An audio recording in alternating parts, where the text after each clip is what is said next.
ठाकुर जी ने सब देखो, मेरी बंसी कहाँ गई, ढूंढने लगे, नहीं मिली। तो ठाकुर जी को तो पता है कि कोई भी चीज मेरी चुरावे की, मैं सबसे बड़ा चोर, मेरी वस्तु चुरावे की सामर्थ्य केवल और केवल ये अष्ट सखीन में और कोई में नहीं है। तो ठाकुर जी कहीं जाते भी नहीं है और कहीं ढूंढने, सीधे वहीं पहुंचते हैं कुंज में। किशोरी जी बैठी हैं, सुदेवी जी सुंदर श्रृंगार कर रही हैं, ललिता विशाखा पंखा जल रही हैं, आदि आदि सेवा चल रही है। इतने में ठाकुर जी गए, हाथ आग करके बोले दे दो।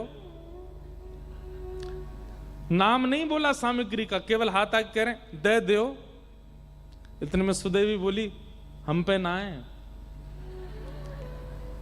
ठाकुर जी बोले कहां ना आए? बोले जो तुम मांग रहे हो वही ना आए। ठाकुर जी तुम्हें कैसे पता मैं कहां मांग रहा हूं? बोले हमें ना पता तुम कहां मांग रहे हो, पर जो भी मांग रहे हो वो हम पे ना आए।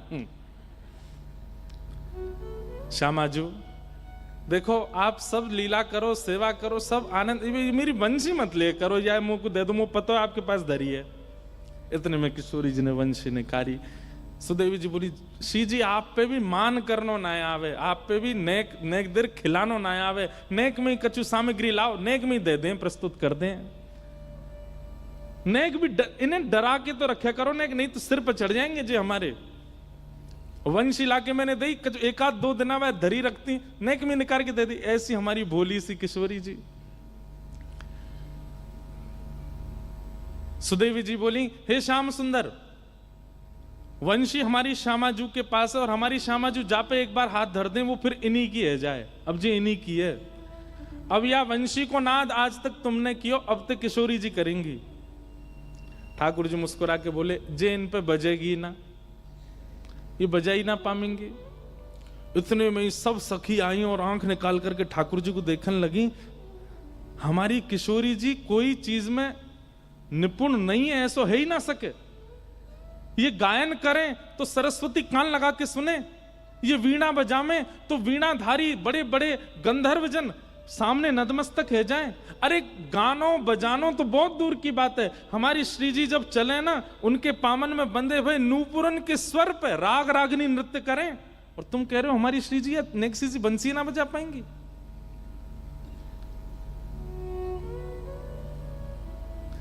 ठाकुर जी बोले मैं विद्या पे प्रश्न चिन्ह नहीं उठा रहा हूं, किशोरी जी की विद्या पे मेरा कोई आक्षेप नहीं है, मैं तो अपनी वंशी को स्वभाव बता रहा हूं कि वो इन पे नहीं बजेगी।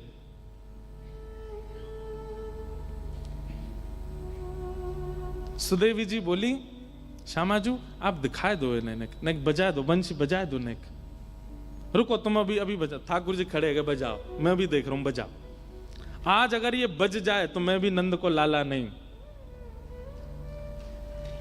सुदेवी बोली ऐसा है सके कि भैया इनने कहीं सौगंध वोगंध दे दी हो। सुदेवी बोली हरी पत्ती सामने कसम उतारी राम ने।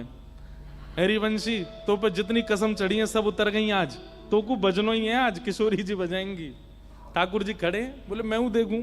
अरे भैया कोई सौगंध नहीं है, कछू नहीं है, फिर भी बजा जाएंगे। किशोरी जी ने जैसे अधर पर वंशी धारण करी, और वंशी धारण करके अपने कोमल मुखमंडल से जैसे ही प्राण पिरोए, नहीं बची। किशोरी जी ने सबरी उंगली फेर ली, लेकिन वंशी नहीं बची। ये दृश्य देख करके ललिता विशाखा सब आश्चर्यचकित है गई। हे श्यामाजू ऐसा कौन सा साज है, ऐसा कौन सा वाद्य है? अरे हमारी किशोरी जी को इतना श्रम भी ना करना पड़े, अरे अधर पर धारण हेती वंशी अपने आप स्वतः बजने लग जाए, हाथन में आती वीणा अपने आप स्वर प्रकट करने लगे, और ये वंशी बज नहीं रही है। ठाकुर जी सामने खड़े खड़े मुस्कुरा रहे हैं। ए सुदेवी बहुत देर लगी, खड़े खड़े एक सिंहासन लगा, मैं बैठूं देखूं ने कहा देर तो आनंद करूं। ठाकुर जी ने खूब आज आनंद कर रहे हैं, किशोरी जी नहीं बजा पाए। सब ने प्रयास कर लिए, लेकिन अंत में ठाकुर जी बोले अब वापस दे दो, जो वस्तु आपसे बजी नहीं रही है, आपके प्रयोग की नहीं है, वह मुंह दे दो। अंत में किशोरी जी बोली सुदेवी देते हो, और सुदेवी जी ले जाकर के वंशी ठाकुर जी को दे।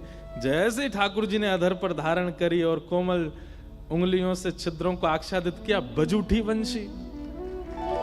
आज पहली बार ऐसा हुआ कि वंशी नाद सुन करके गोपियों को, इन सखियों को आनंद नहीं क्रोध आ रहा है।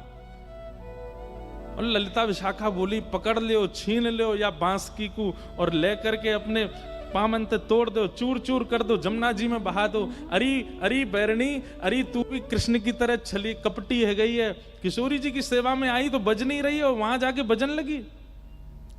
ठाकुर जी ने हृदय से लगा लियो, मेरी वंशी को दोष मत दो। तो किशोरी जी के हाथ में क्यों नहीं बजी? ठाकुर जी बोले, ये स्वर से नाए बजे, ये फूंक से नाए बजे, ये तो भाव से बजे। और या को मतलब ये नहीं है कि किशोरी जी में भाव नहीं है, ताली मत बजाइयो भैया, हाथ जोड़ू तुम्हारे। गलत अर्थ मत लगाओ।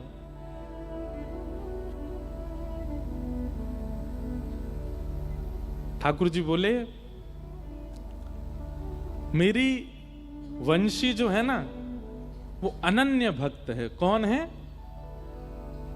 जोड़ते बोलो, कौन है? अनन्य भक्त। अनन्य भक्त मतलब न अन्य इति अनन्य, जो एक का होकर के सदा एक का ही रहे उसको अनन्य कहते हैं। और मेरी वंशी अनन्य है। हे श्यामाजू, आप जब वंशी धारण करके बजा रही तो मन में कहा विचार कर रही?